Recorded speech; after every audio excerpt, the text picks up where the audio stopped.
Téléspectateurs de la chaîne YouTube Jonas Lonkutumpa, la chaîne officielle, suivez désormais votre nouvelle émission Va et dis-leur. Va et dis-leur, c'est l'histoire d'une vie transformée par Jésus-Christ après avoir servi le diable pendant 25 ans. Va et dis-leur, c'est l'histoire du pasteur Jonas Lonkutumpa la Yedidia, aujourd'hui serviteur de Dieu, jadis sataniste. Hormis le témoignage du pasteur Jonas, plusieurs thématiques seront abordées dans différents numéros de cette émission. Pour ne rien rater, abonnez-vous sur votre chaîne Jonas Lonkutumpa, la chaîne officielle. Internautes, aimables téléspectateurs de l'émission Va et dis-leur, bienvenue à ce 13e numéro de votre émission, cette émission que vous avez déjà l'habitude de suivre, vous qui nous suivez de partout, vous êtes en France, vous êtes en Afrique, en Europe, aux États-Unis, en Asie, en Océanie, partout au monde, nous vous disons que nous vous aimons de l'amour du Christ, raison pour laquelle nous ne cessons vraiment d'être là, d'être à votre service et surtout vous aider à comprendre ce qui se passe et surtout à connaître beaucoup de choses, et que ce soit surtout dans le domaine spirituel en tant qu'enfant de Dieu. Alors nous sommes toujours dans la joie de recevoir l'homme de Dieu, le pasteur Yedidia, le pasteur Jonas. Bonjour pasteur. Bonjour frère Teddy. C'est toujours la joie pour nous de vous recevoir, pasteur. La joie ou le plaisir est partagé. Alors aujourd'hui, nous allons devoir poursuivre l'émission de la fois dernière. C'est vrai que vous avez laissé les téléspectateurs en suspens, parce qu'il y avait plein de bonnes choses à dire, et c'était sur votre initiation dans la magie. Oui, c'était mon initiation à la magie indienne. Donc les étapes par lesquelles je devais passer pour atteindre une certaine maturité, c'est ce qu'on peut dire comme ça, une certaine maturité par rapport à la magie sainte et dans la magie indienne. Et voilà, c'était un peu ça, ce qui était l'objet de l'émission de la fois passée. Alors, comme toujours, il est important de recommander l'émission Entre les mains du Seigneur, étant donné que c'est lui qui dirige tout. Amen. Notre Dieu et notre Père, toi qui nous aimes d'un amour vrai, un amour éternel, tu nous as choisis, tu nous as tirés du milieu de la foule, mais tu as fait de nous tes instruments. Et nous sommes prêts pour te servir, ô Dieu, passant par le témoignage. Il est dit à la loi et au témoignage, car si on ne parle pas ainsi, il n'y aura point d'aurore pour le peuple. Mon Dieu, nous nous soumettons à ta volonté et nous implorons ta présence. Que ton sang précieux nous couvre, nous rende invisibles, et que ton esprit nous oriente afin que cette émission, ce témoignage soit donné pour ta gloire. Nous recommandons, Seigneur, tous ceux-là qui nous suivent et ceux qui vont suivre entre tes mains. Par la puissance du Saint-Esprit, que tu touches leur cœur et que tu les aides, Seigneur, à comprendre les erreurs, à retourner sur le droit chemin. Et aussi que tu les aides, que tu les soutiennes afin de fortifier et d'affermir leur foi. Nous nous abandonnons entre tes mains car tu es notre Dieu. Au nom de Jésus-Christ. Amen. Amen. Alors, aimables téléspectateurs, je vous demanderai de prendre une meilleure position, une position confortable pour suivre le témoignage, la suite du témoignage du pasteur Jonas Lonkutumpa. Et j'ai toujours dit que chacun a une histoire, et le pasteur Jonas a son histoire qu'il est en train de narrer dans cette émission Va et dis-leur. Alors la fois dernière, vous étiez en train de parler de votre initiation dans la magie K, la magie indienne K. Voilà, selon ce que vous aviez dit vous-même. Oui, nous allons lire d'abord la parole de Dieu. Oui. Nous sommes dans le 2e livre des Rois, le chapitre 6. Nous lisons à partir du verset 11. Lisons à partir du verset 11 et nous lisons à partir du verset 11 jusqu'au verset 19.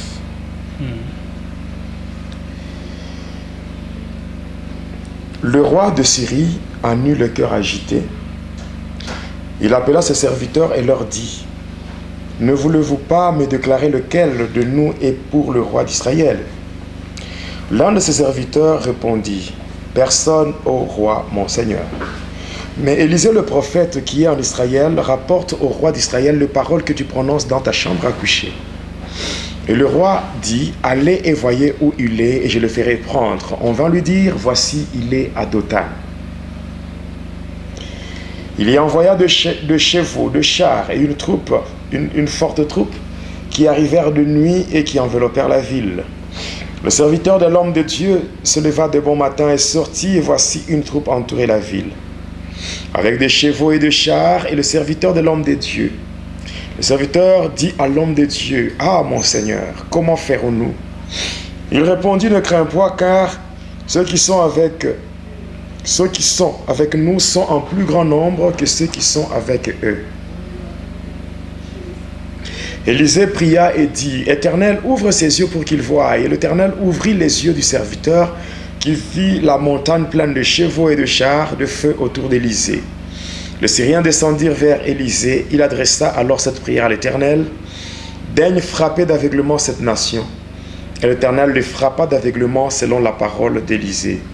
Élisée leur dit, « Ce n'est pas ici le chemin, ce n'est pas ici la ville. Suivez-moi et je vous conduirai vers l'homme que vous cherchez. » Et il les conduisit à Samarie. Amen. Amen. Oui, comme je l'ai dit, j'ai dit ceci, que ce témoignage que je donne, c'est sur base d'une instruction que j'ai reçue de la part du Seigneur. Et j'avais même signalé que le thème principal que nous donnons à cette émission, c'est lié à la recommandation. Va et dis-leur. Mais pour ce qui est de différentes émissions, chaque émission aura un thème. Et aujourd'hui, nous parlons sur un thème qui s'intitule « Ton Dieu ordonne que tu sois. dont ton Dieu ordonne que tes ennemis soient frappés d'aveuglement. » Ton Dieu ordonne que tes ennemis soient frappés d'aveuglement. Parce que les ennemis peuvent attaquer à n'importe quel moment. Ils peuvent attaquer lorsque l'homme n'est pas prêt. Ils peuvent venir au moment où peut-être tu ne t'attends pas à cela, mais il y a quelque chose qui s'est fait. Alors au lieu de vivre des surprises désagréables, il faudra que tes ennemis soient frappés d'aveuglement. Ils peuvent venir chez toi, toi tu peux le voir, mais eux ne peuvent pas te voir. Voilà, c'est ça le privilège que nous avons dans le Seigneur. Si Jésus est déjà dans nos vies, il nous protège. Elle me dit, même spirituellement, les ennemis viendront par un seul chemin. Mais l'Esprit de l'Éternel les dispersera en 7 chemins différents. L'Esprit du Seigneur, c'est le Seigneur lui-même. On ne peut pas faire la différence entre Jésus et le Saint-Esprit. Peut-être il y a des gens qui parlent souvent de la Trinité. Moi, je parle d'un Dieu révélé en 3 personnes. Donc, notre Dieu se révèle en 3 personnes. Donc, dans ma foi, je crois en un Dieu révélé en 3 personnes. Il est lui-même le Père, il est lui-même le Fils et il est lui-même le Saint-Esprit. Donc, on ne peut pas, parce que moi, je ne peux pas entrer dans un débat lié à la Trinité ou quoi, parce que ça ne m'intéresse pas. Moi, je parle de Dieu. Le Dieu en qui j'ai placé ma foi, c'est un Dieu qui se révèle en 3 personnes. Il se révèle comme le Père, il se révèle comme le Fils, il se révèle comme le Saint-Esprit. Alors, quand on dit l'Esprit de l'Éternel les dispersera, si Jésus est mon invité de marque, c'est qu'il est présent dans ma vie. Et lorsque les ennemis viendront, lui pourra les confondre, pourra les disperser. Voilà. Donc, aujourd'hui, toujours en rapport avec la magie indienne. Donc, la magie indienne est remplie de beaucoup de surprises. Et ce sont des surprises désagréables. Beaucoup de gens se retrouvent aujourd'hui en train de connaître des problèmes sans savoir comment ça se fait. Alors tu n'as pas nécessairement besoin de connaître ce que le diable prépare contre toi. Même par rapport à la révélation, il est dit dans 1 Corinthiens 3 que nous connaissons en partie et nous prophétisons en partie. Donc ce que je peux recevoir comme révélation sur le monde des ténèbres, ce n'est pas tout. Donc tu peux avoir, Dieu peut te faire grâce de connaître quelque chose qui se prépare. Il y a des moments où Dieu ne te montre pas ça.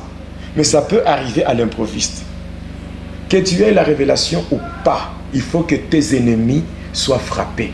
Voilà. Alors, pasteur, ici, je pense que les internautes, les téléspectateurs de Va et Dealer ont vraiment envie de connaître la suite. Je sais par rapport à la suite que j'ai dit ça. Ah, ok. Parce que je la sais suite très bien de là que... où vous étiez parti, oui. Ah, je sais que la suite, la suite est compliquée. Et déjà, j'annonce que, comme la suite est compliquée, voici le remède.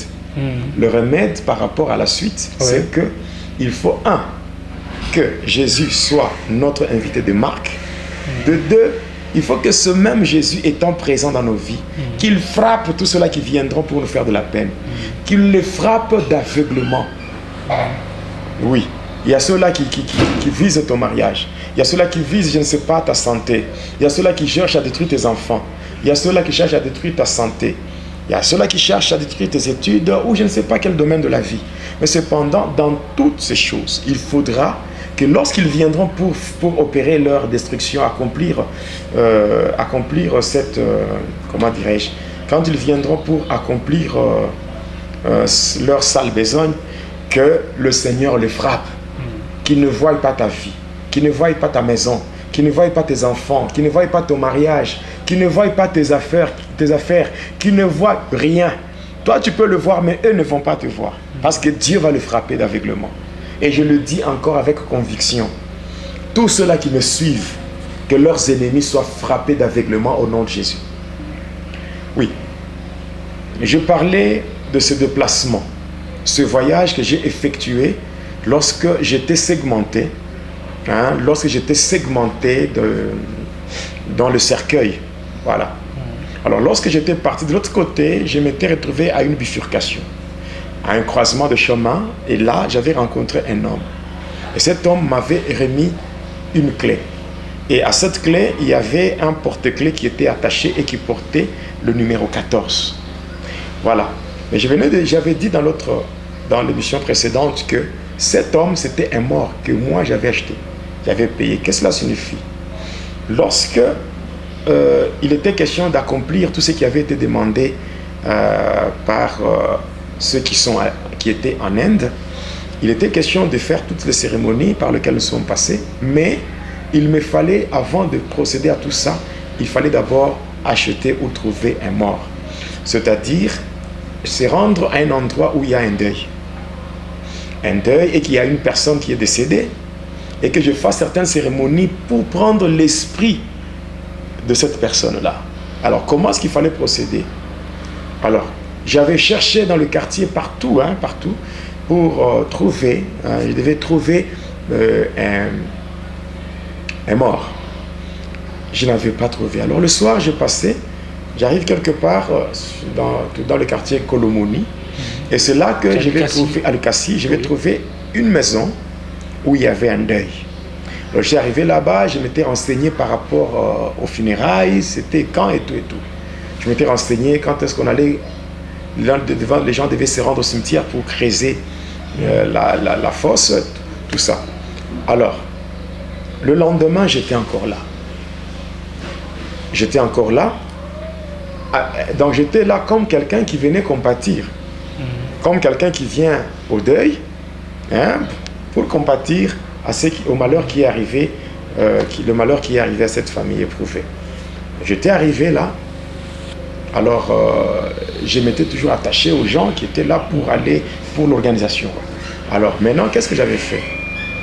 Par rapport à cela, moi ce que j'avais fait, c'est que je m'étais lié aux volontaires qui étaient chargés d'aller au cimetière pour creuser la tombe. J'étais parti.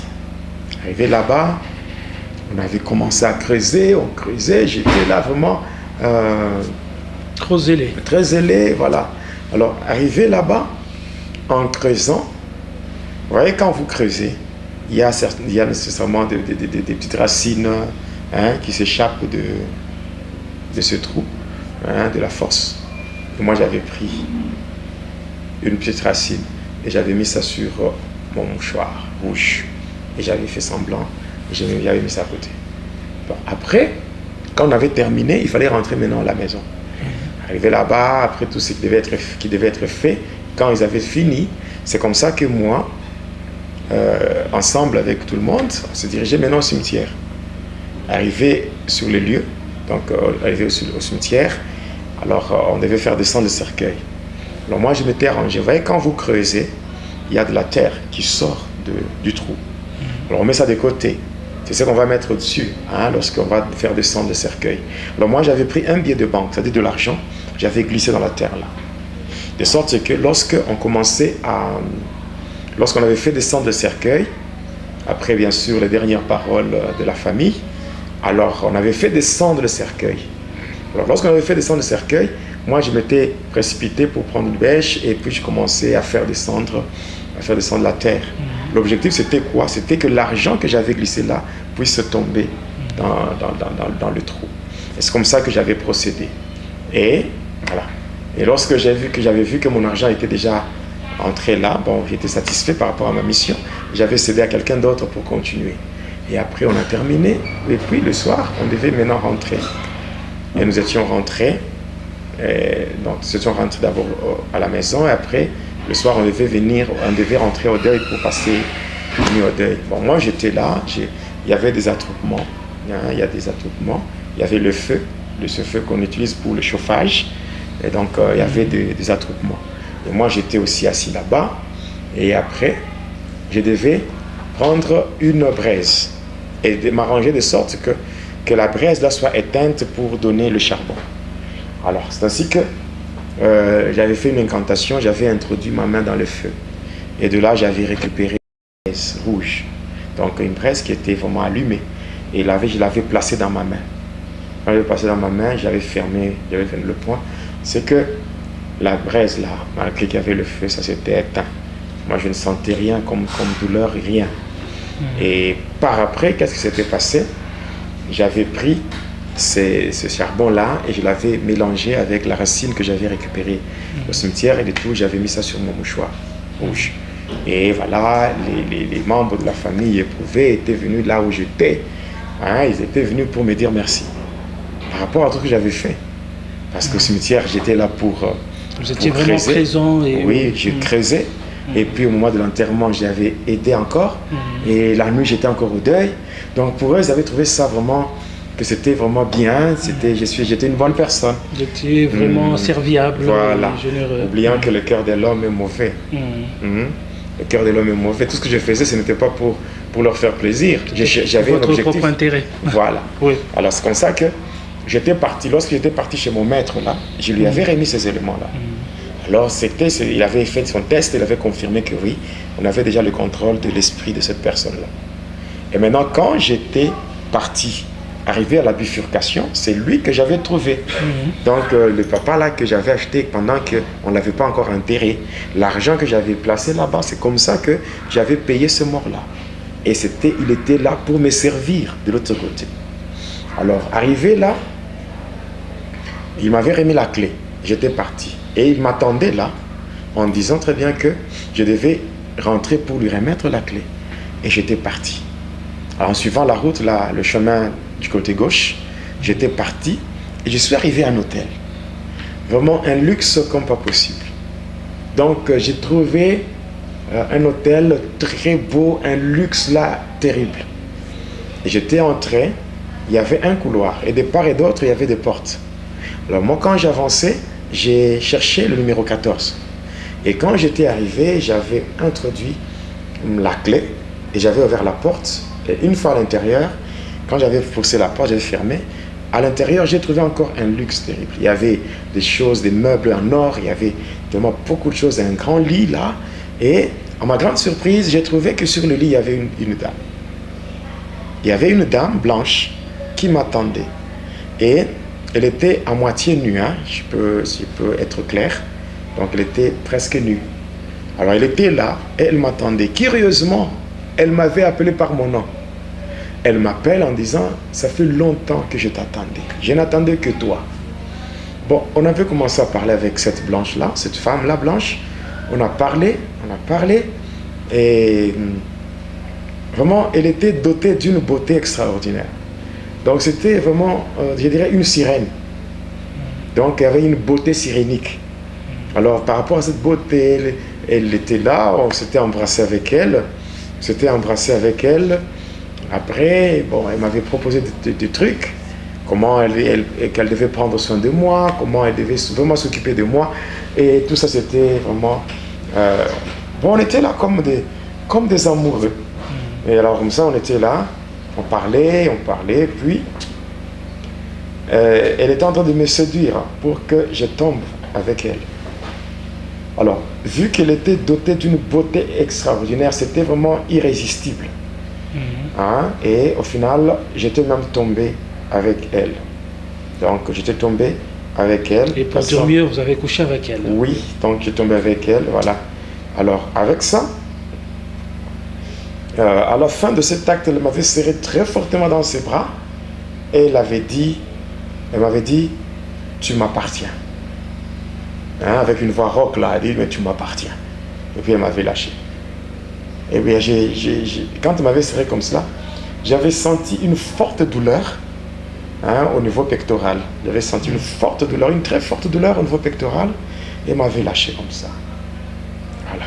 Et puis quand elle m'avait lâché, après, quand j'étais revenu à moi-même, c'est comme ça qu'elle m'avait remis une chaînette qu'il devait mettre autour de mon cou. Là, c'était de l'autre côté. Après, elle commence à me parler de beaucoup de choses, disant qu'elle voulait que je reste avec elle. Donc, là-bas. Oui, que je reste définitivement là-bas. Alors, en regardant sa beauté et tout, j'avais accepté. J'avais accepté de rester avec elle là-bas, tellement qu'elle était vraiment belle. Hein, bon, une beauté là, sirénique. Donc, une beauté basée sur la séduction. Donc, je parlerai dans la suite du témoignage des esprits des eaux. Hein, les esprits des eaux, la beauté sirénique. Comment aujourd'hui, le diable manipule beaucoup de sœurs. Beaucoup de sœurs dans l'habillement, dans le maquillage, dans le tressage et tout. Donc, d'une manière exagérée. Nous voyons beaucoup de gens, hein, qui sont dans le monde et qui veulent vivre selon le rythme du monde. Et très souvent, ces gens-là tombent dans le piège de Satan. De maquillage exagéré, des accoutrements bizarres. Donc, des choses où le diable pousse certaines femmes à porter des choses qui ressemblent aux habits. Au lieu de s'habiller, mais elles mettent sur leur corps des choses qui ressemblent aux habits. C'est vraiment triste de parler de ça, mais vraiment, il faut qu'on le dise. Bon, il faut que quelqu'un le dise pour que les gens comprennent. Comme il est dit, si on ne parle pas ainsi, il n'y aura pas d'horreur. Il y a des gens qui sont dans les églises, mais qui viennent avec des choses qui n'ont rien à voir avec l'église. Des accoutrements drôles, des maquillages, des habits collants, de toutes ces choses-là, et on tolère ça.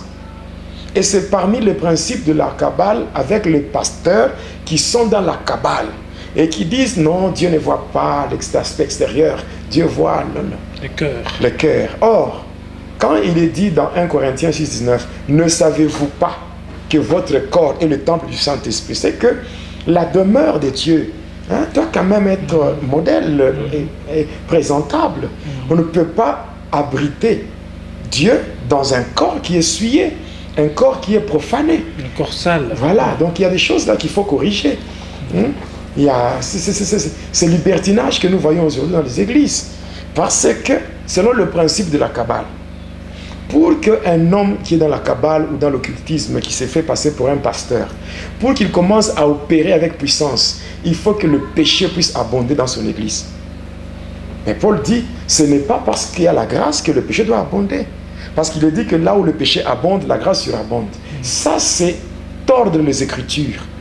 Il n'est pas dit que parce qu'il y a la grâce, les gens doivent exceller dans le péché. Non. Non. Non, donc il y a des choses qu'il faut corriger. Et Jésus a dit dans Matthieu 24, verset 15, mais lorsque vous verrez l'abomination de la désolation qu'avait parlé le prophète Daniel s'installer dans le lieu saint, alors que celui qui lit fasse attention. Nous sommes à une période compliquée où le diable est en train de faire son travail. Il n'y a que de chrétiens, au lieu de chercher le salut pour que la bénédiction soit la conséquence de ce salut. Aujourd'hui, c'est seulement l'évangile de la prospérité pour distraire les enfants de Dieu, ceux-là qui cherchent le sensationnel. Donc ce n'est pas vraiment bien. Alors, elle m'avait fait visiter sous ces lieux-là, et puis moi je lui avais dit, la personne qui m'avait donné la clé m'avait dit que je devais rentrer pour lui remettre cette clé. Alors j'ai dit à la femme, là, j'ai dit, ok, c'est bon. Comme tu m'as demandé de rester définitivement avec toi, je veux bien, mais cependant, il faut d'abord que je remette la clé. Et après avoir remis la clé, je reviendrai. C'est comme ça qu'elle m'avait libéré. Alors j'étais rentré. Parce que si je n'avais pas fait cette cérémonie de payer ou d'acheter un mort, bon, maintenant, qui devait me guider là-bas? Ah oui. C'est comme ça que, après avoir dit à cette femme, j'étais rentré. Je suis arrivé là où était le monsieur, je lui remets la clé. Il me dit, ne rentre plus là-bas, mais rentre d'où tu es venu. Et c'est lui qui m'avait dit de rentrer. Et maintenant, quand j'ai rentré, je prenais le chemin pour rentrer. Au devant de moi, il y avait des flammes de feu.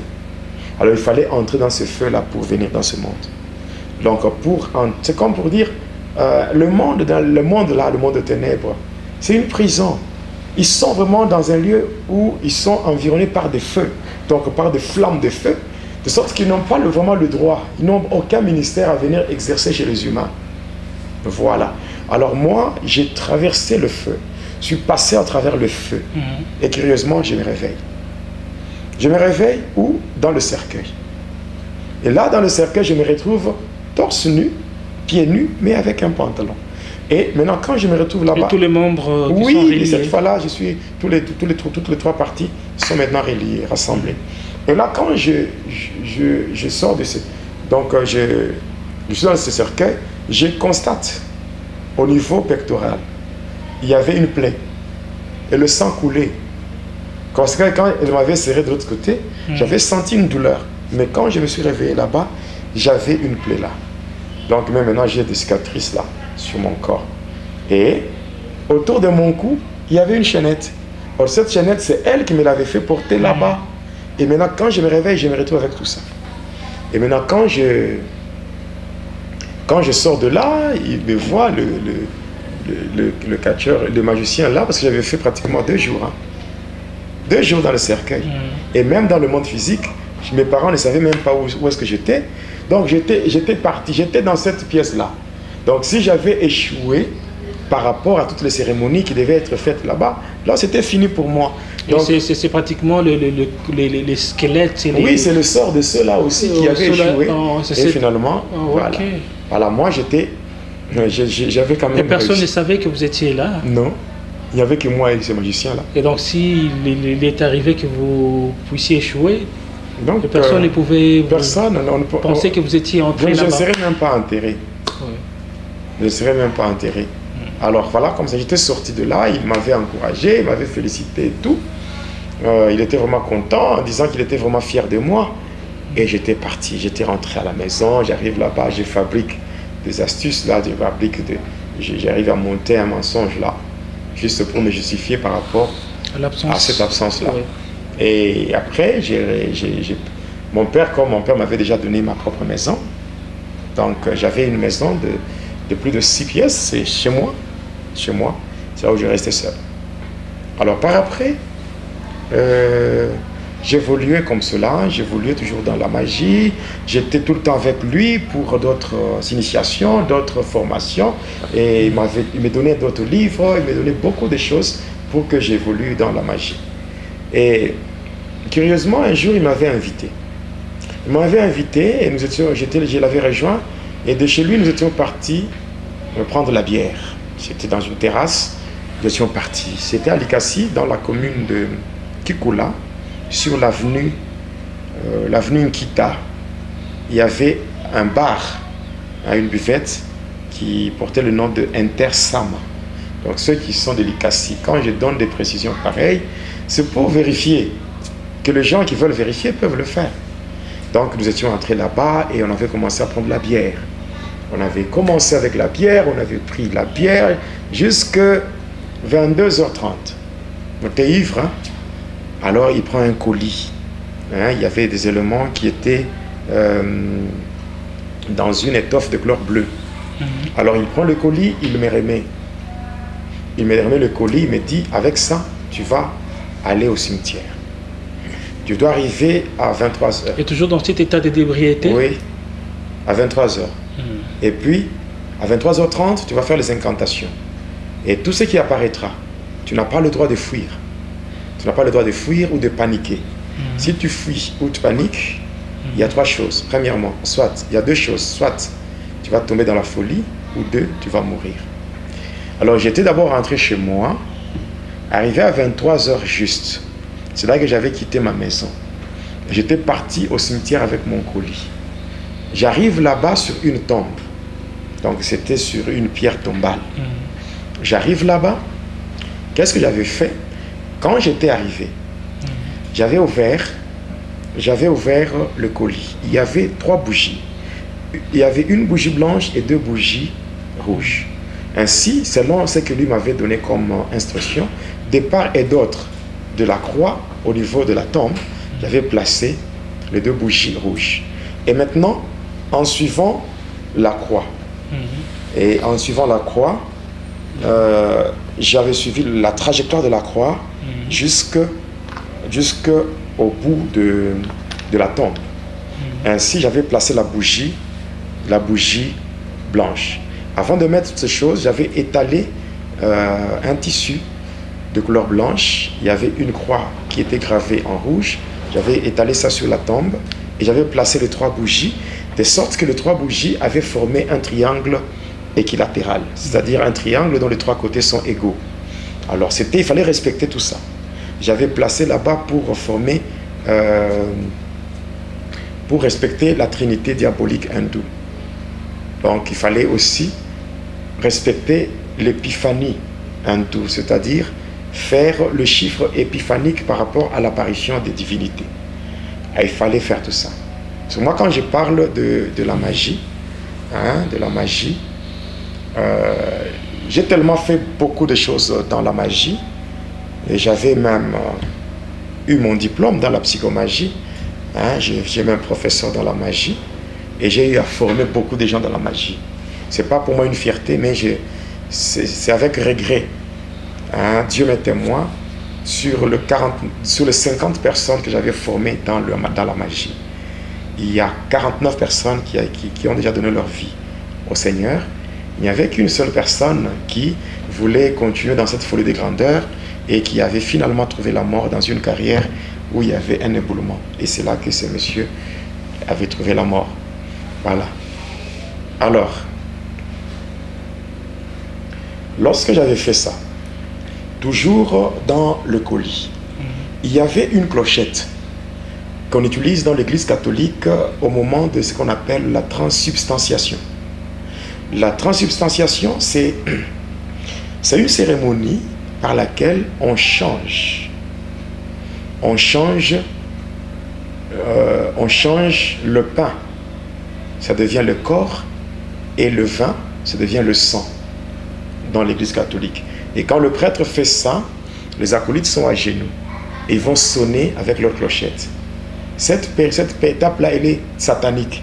C'est pour cela, c'est par rapport à cette cérémonie qu'il y a échange, où on change les hosties.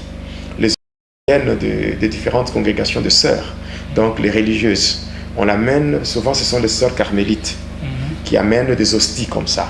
Maintenant, lorsque on fait cette cérémonie-là, la transsubstantiation, c'est là qu'il y a une ouverture qui se crée à partir de la sacristie, à partir d'une pierre qu'on appelle le pétra. Il y a le pétras et le pétros, parce que le pétras, on met ça du côté gauche à la fondation de la sacristie, et le pétros, on met ça sur l'autel, on appelle ça le tombeau d'autel. Qu'on se dise la vérité, est-ce que dans une église de Dieu, vous pouvez avoir aussi un tombeau? Allez demander à ceux-là qui ont fait la liturgie, même les acolytes. Dans la liturgie, on leur apprend en disant que ces lieux-là, quand vous voyez le prêtre, il monte, les autres restent au niveau de l'estrade, lui il monte là-bas, il y arrive là-bas, il s'incline et il va donner un baiser là. Dites-moi que c'est biblique ça. Et on appelle ça dans la liturgie, on appelle ça le tombeau d'autel. Est-ce que dans l'église où les gens se réunissent pour rendre un culte à Dieu, il peut y avoir aussi un tombeau? Pendant que le Dieu du ciel lui-même dit, je suis pas un Dieu des morts, je suis un Dieu des vivants. Alors vous voyez, il y a des choses qui se démontrent bibliquement parlant. Alors c'est comme ça qu'il y a une ouverture qui se crée. Et passant par là, il y a changement d'hostie.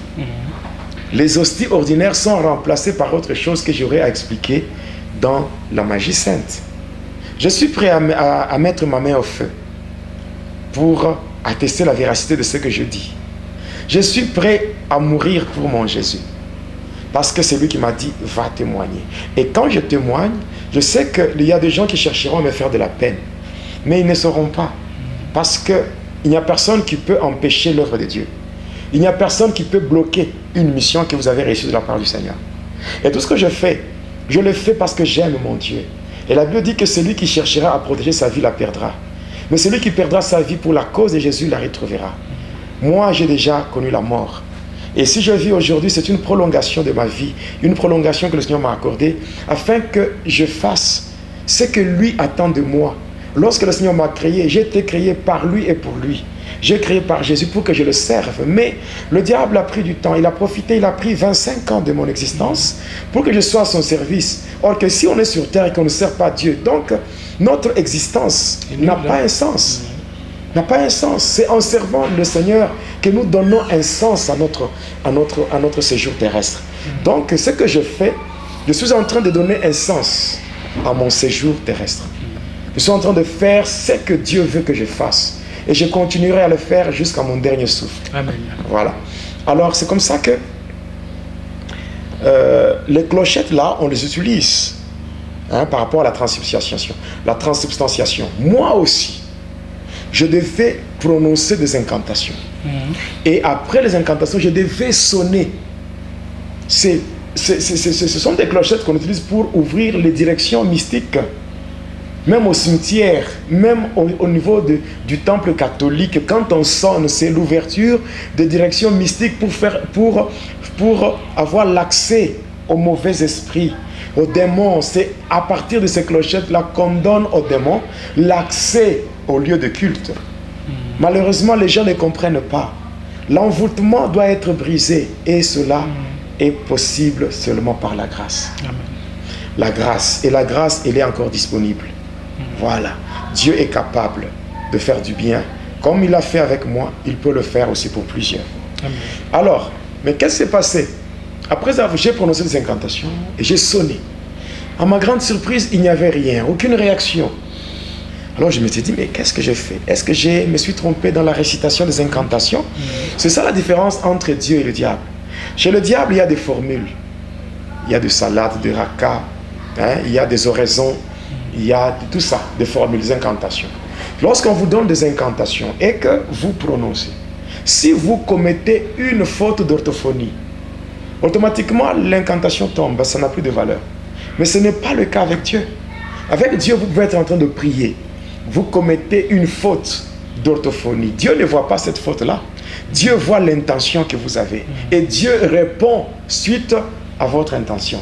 C'est pour ça que Dieu est tellement merveilleux.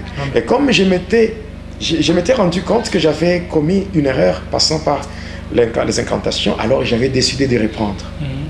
J'avais repris les incantations. Et cette fois-là, je faisais correctement. Je suivais mot par mot, à la lettre. Et à la fin, je prends la clochette, je sonne. Quelques minutes après, il y avait un vent violent dans le cimetière, comme un ouragan. C'était à 23h. Là, c'était déjà au-delà de minuit.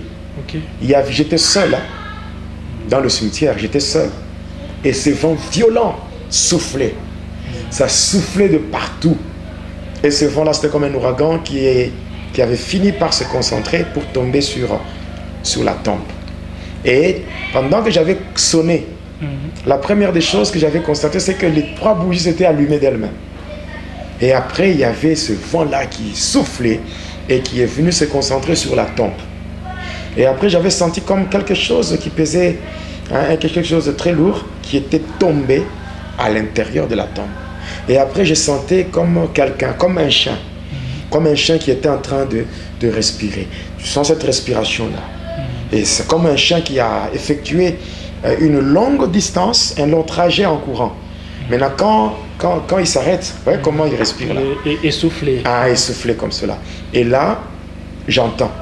Après quelques temps, J'entends, parce que j'ai regardé, j'étais en face de la tombe, donc en face, la croix était devant moi. Et maintenant, après ça, qu'est-ce que je vais voir?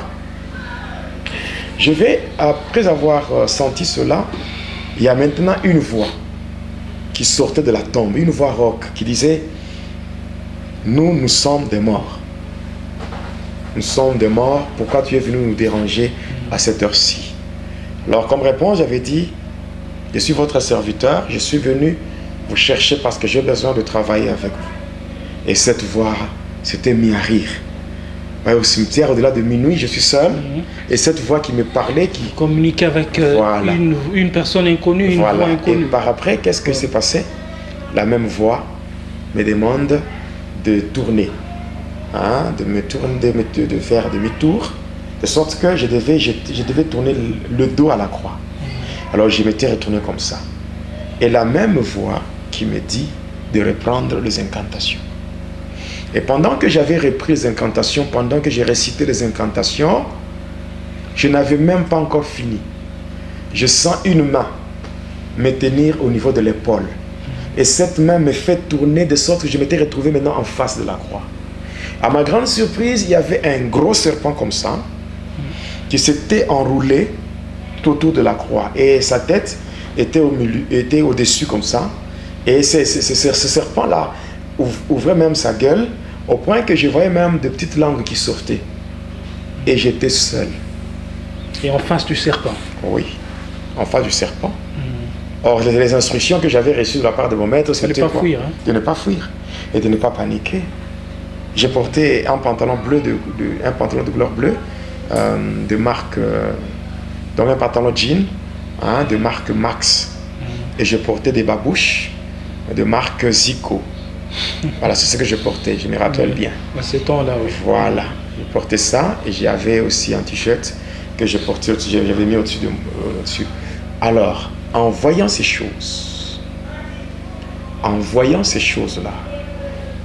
donc cette scène-là, je m'étais dit, ok, s'il faut mourir, que je meure. Et déjà, par le fait que vous êtes tourné, vous n'avez pas paniqué? Vous n'avez pas paniqué? J'avais vu ça. Intérieurement, c'était comment? C'était un étonnement. J'étais étonné. Et j'ai dit, maîtrisé. Non, j'ai dit, bon, en fait, je m'étais maîtrisé, mais j'ai dit, en fait, s'il faut mourir, que je meure. S'il faut tomber dans la folie, que je sois fou. Je ne peux pas rester devant une telle créature.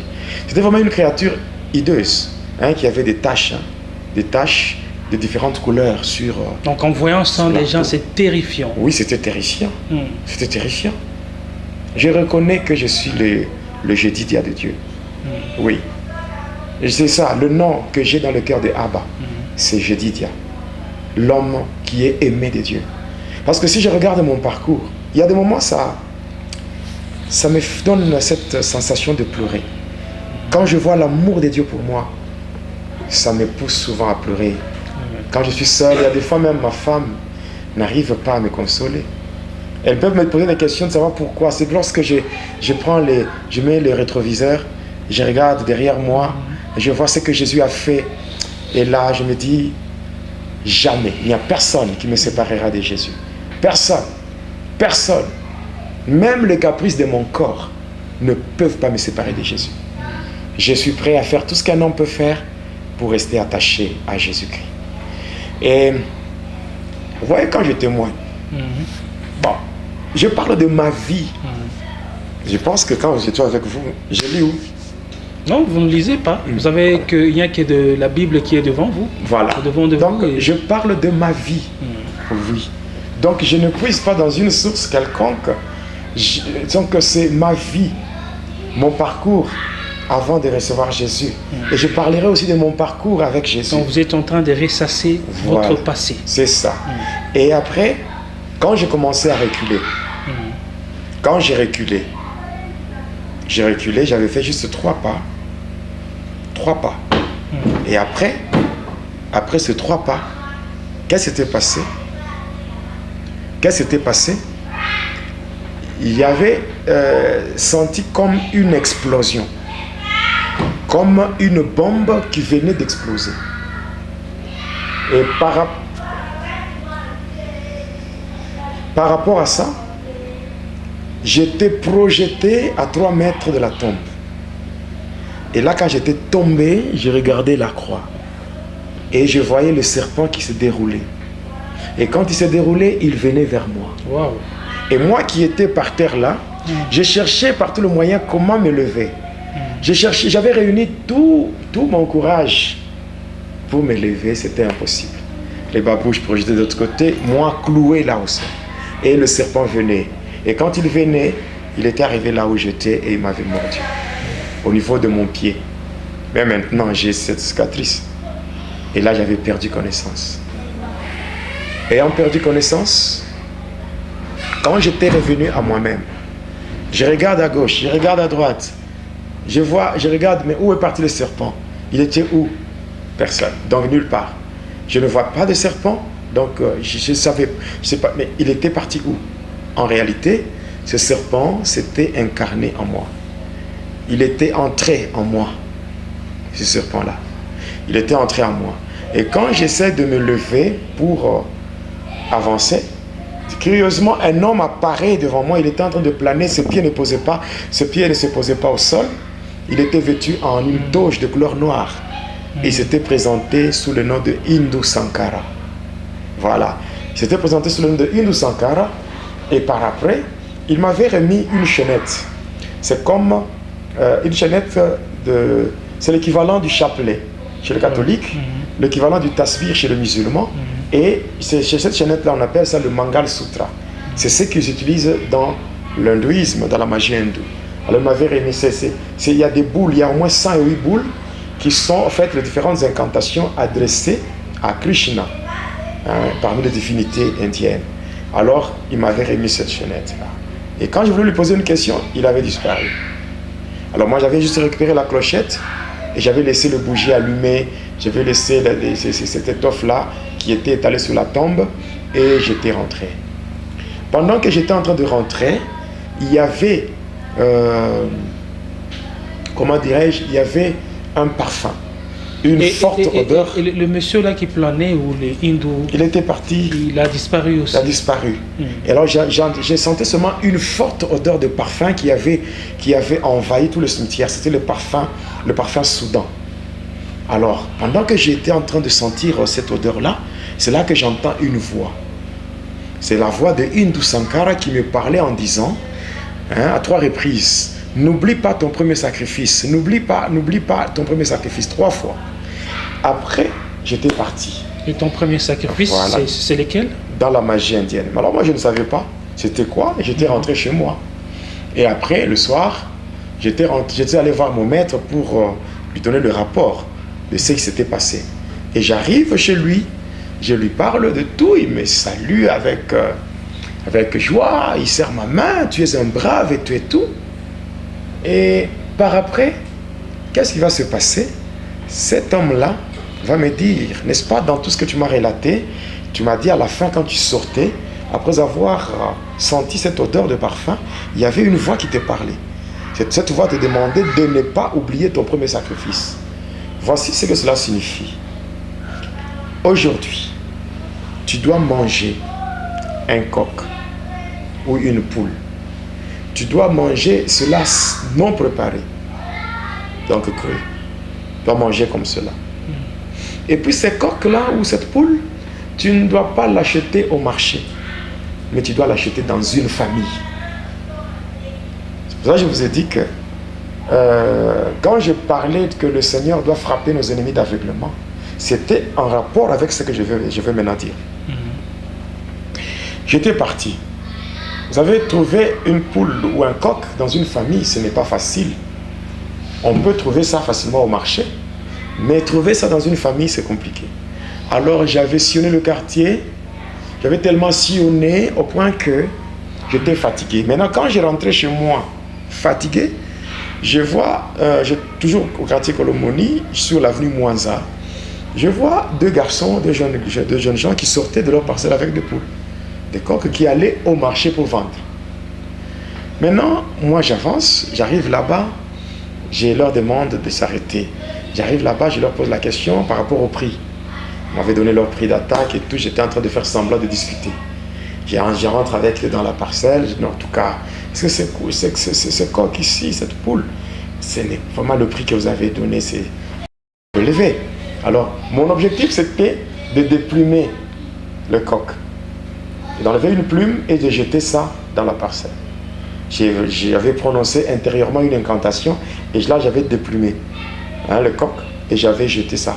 J'ai pris l'argent, j'ai donné. Alors, j'étais parti chez moi. Vous avez pris une poule? J'avais pris un coq. Ok. J'étais rentré chez moi.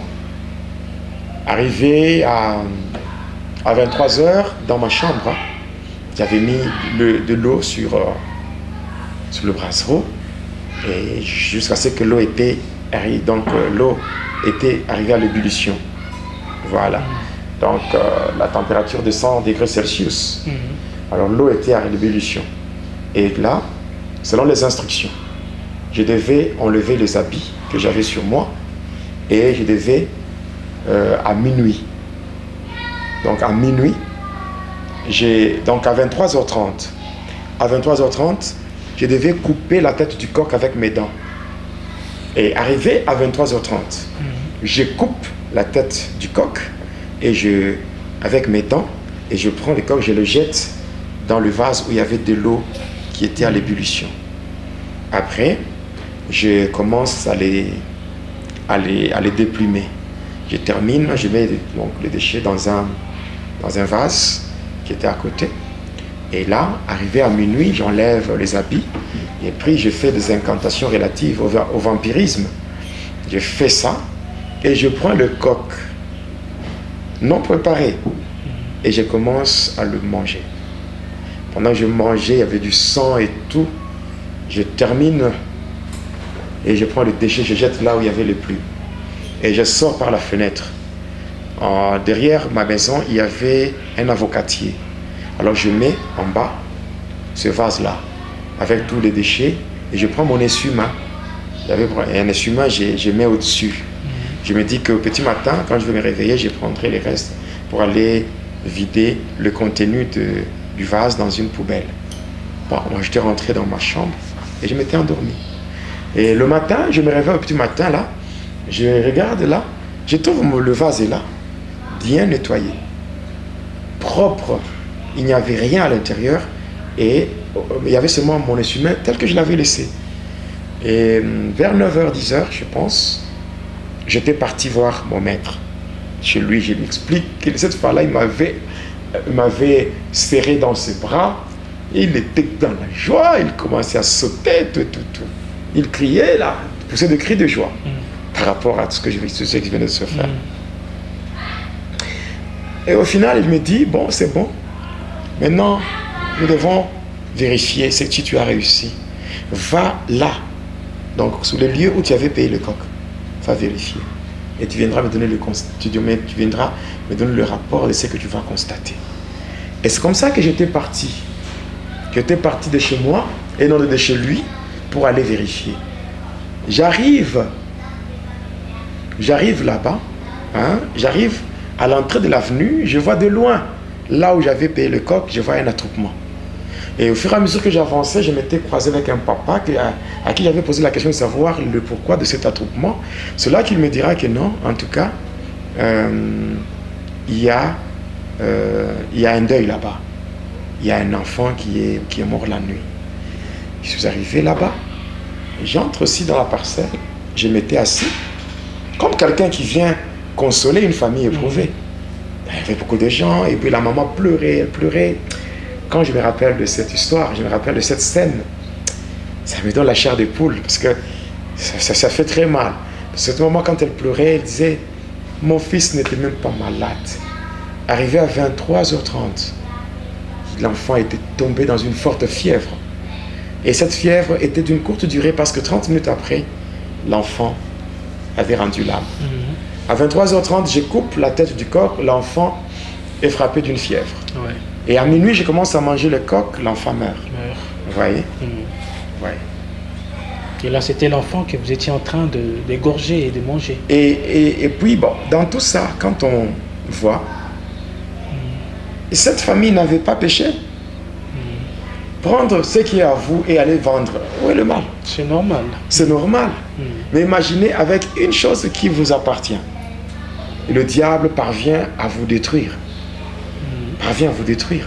Voilà pourquoi j'ai dit au début que il faut que les ennemis soient frappés d'aveuglement. Quand je vois le texte que nous avons lu dans la Bible, je vois l'histoire du prophète Élisée. Le prophète Élisée, chaque fois que le Syrien montait un complot pour attaquer Israël, il se rendait compte qu'il tombait toujours en embuscade. Alors il se posait mille et une questions de savoir, mais qu'est-ce qui s'est passé? C'est ainsi que le roi de Syrie, qui était vraiment agité, alors il était troublé, il va convoquer tous ses agents, il va convoquer ses collaborateurs pour leur poser la question de savoir si au milieu, il y avait des traîtres. Il y avait des gens qui transmettaient le programme et le plan d'attaque aux enfants d'Israël. C'est là qu'on lui dira que non, non. Il n'y a personne parmi nous qui est hypocrite, bien qui est traître. Mais cependant, en Israël, il y a un homme de Dieu, du nom de Élisée. Le Seigneur, le Dieu d'Israël, lui révèle même les choses que tu dis dans ta chambre à coucher.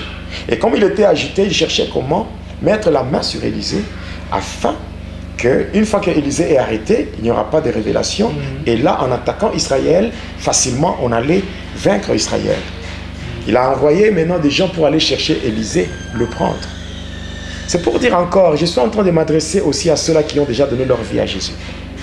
Il y a beaucoup de choses qui n'arrivent pas, qui ne se réalisent pas venant du monde de ténèbres, justement parce qu'il y a des gens qui ont donné leur vie à Jésus. Parce que quand vous donnez votre vie à Jésus, vous êtes doté d'un sens de responsabilité. Il est dit dans Actes 16, 31, crois seulement au Seigneur Jésus-Christ, tu seras sauvé, toi et ta famille. Donc quelqu'un qui a cru en Jésus-Christ, celui-là devient aussi une porte pour le salut de sa famille. Pour le salut de sa famille. Voilà. Et maintenant, quand un chrétien fait des prières, il y a des choses qui viennent du monde de ténèbres qui n'arrivent pas à se réaliser. Et par rapport à cela, quand le monde de ténèbres découvre une personne qui défend sa famille, ou une personne qui empêche l'accomplissement de projets de ténèbres, et qu'est-ce qu'on fait? On s'attaque à cette personne pour la détruire. Même les hommes de Dieu qui prient. Voilà pourquoi, même dans les églises, il y a des gens qui n'ont pas du respect par rapport aux hommes de Dieu, qui prennent les hommes de Dieu comme leurs amis, qui parlent en mal. Mais ils ne savent pas combien de fois les hommes de Dieu sont menacés par le monde de ténèbres à cause de leurs prières. Parce que ce sont ces prières-là qui font en sorte que Dieu qui écoute les prières de ses serviteurs, c'est Dieu commence à protéger et à empêcher certaines choses négatives. Alors, maintenant, qu'est-ce qui s'est fait? On attaque la personne. On attaque Élisée. Mais curieusement, quand ils sont allés vers Élisée, Élisée, ce n'était pas n'importe qui. Ce n'était pas un aventurier, c'était un serviteur de Dieu. Maintenant, quand on est parti l'attaquer, quelqu'un qui sert Dieu, Dieu est déjà son invité de marque. Amen. Je ne peux pas servir Dieu si je ne suis pas avec ces dieux-là. Amos 3.3 dit, des hommes ne peuvent pas marcher ensemble s'ils ne se sont pas convenus. Donc si je suis serviteur de Dieu, c'est que Dieu est avec moi. C'est mon invité de marque.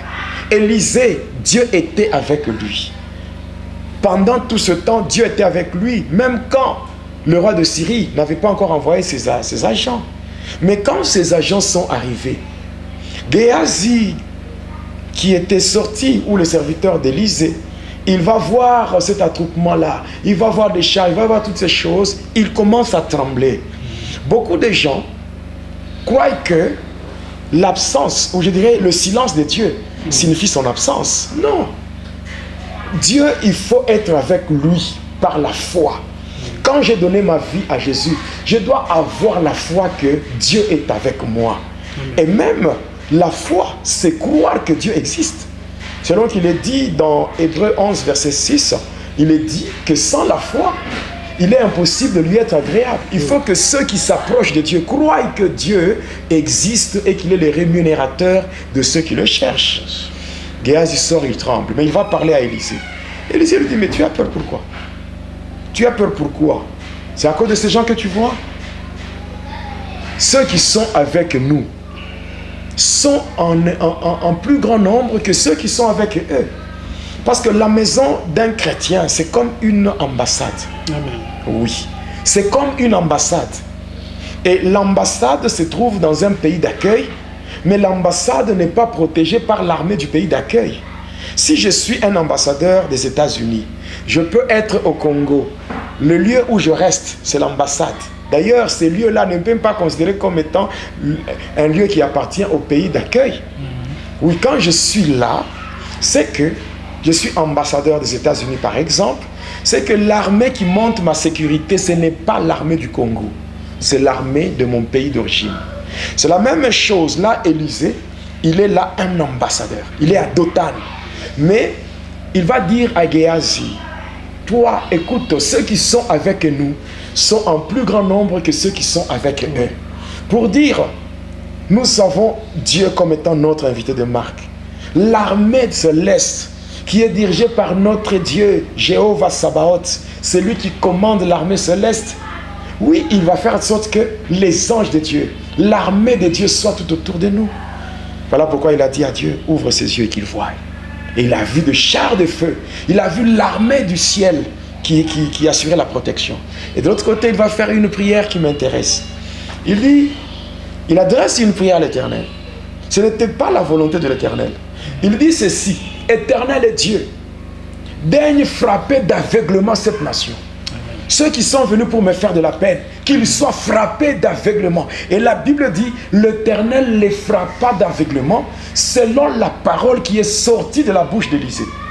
Donc même toi qui m'écoutes, si tu arranges ta vie avec Jésus, tu arranges ta vie avec Jésus, tu marches conformément à sa volonté, l'Éternel agréera les paroles qui sortiront de ta bouche, et par ces paroles, tes ennemis seront frappés d'aveuglement. Ils seront frappés. Élisée pouvait le voir, mais eux ne voyaient pas Élisée. Et Élisée leur dit, ce n'est pas ici la maison, ce n'est pas ici la ville, venez et je vous conduirai vers l'homme que vous cherchez. Les gens qui sont venus pour arrêter Élisée, c'est Élisée maintenant qui commence à les manipuler. Pour dire, les ennemis peuvent venir. Ils ne te verront pas. Ils ne verront pas ta maison, ton mariage, tes projets, tes enfants. Ils ne verront rien, mais toi tu le verras. Et tu pourras le manipuler et le conduire. Leur dire de retourner. Et ils vont retourner et il n'y a rien de grave qui arrivera dans ta vie. Donc malheureusement pour cette famille, la famille pouvait avoir des coqs, des poules à vendre, mais la famille n'avait pas Jésus. Voilà. C'est vraiment très risquant. C'est très dangereux de vivre sans Jésus. C'est vraiment triste aussi pour cette famille-là. Voilà. Alors, c'est sous une bonne note, c'est vraiment un message allumeur d'espoir que vous venez de donner au peuple de Dieu, que vos ennemis soient frappés d'aveuglement. Oui. En tout cas, c'est très fort, pasteur.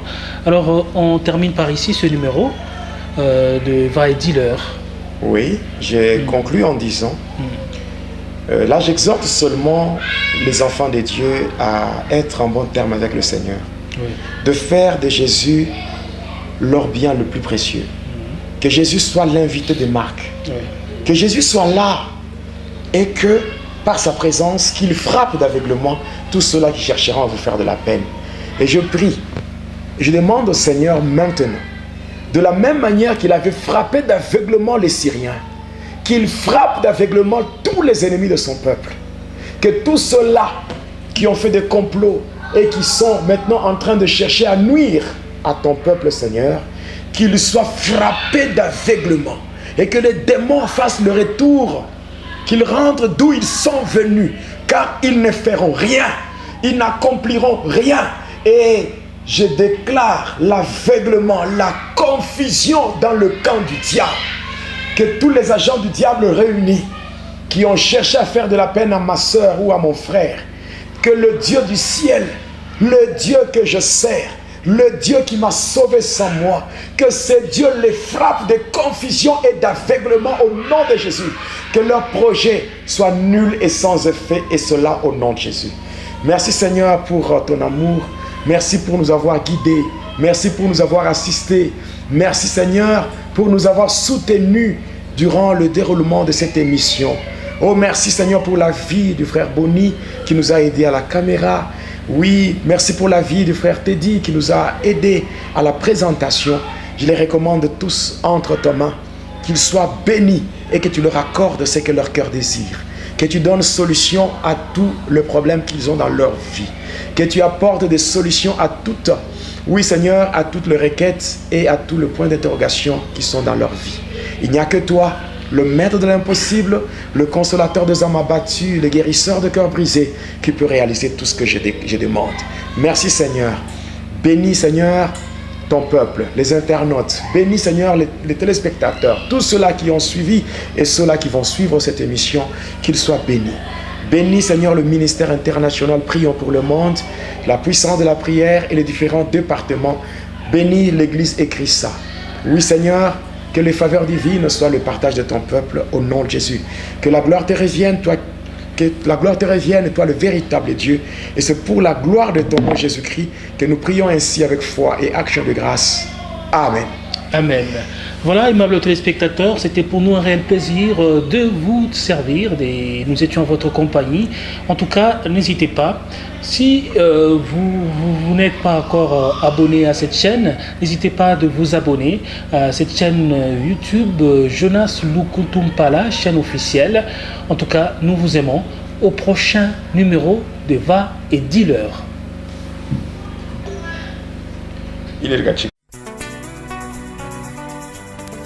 Téléspectateurs de la chaîne YouTube Jonas Lukutumpala, la chaîne officielle, suivez désormais votre nouvelle émission Va et Dis-leur. Va et Dis-leur, c'est l'histoire d'une vie transformée par Jésus-Christ après avoir servi le diable pendant 25 ans. Va et Dis-leur, c'est l'histoire du pasteur Jonas Lukutumpala Yedidia, aujourd'hui serviteur de Dieu, jadis sataniste. Hormis le témoignage du pasteur Jonas, plusieurs thématiques seront abordées dans différents numéros de cette émission. Pour ne rien rater, abonnez-vous sur votre chaîne Jonas Lukutumpala, la chaîne officielle.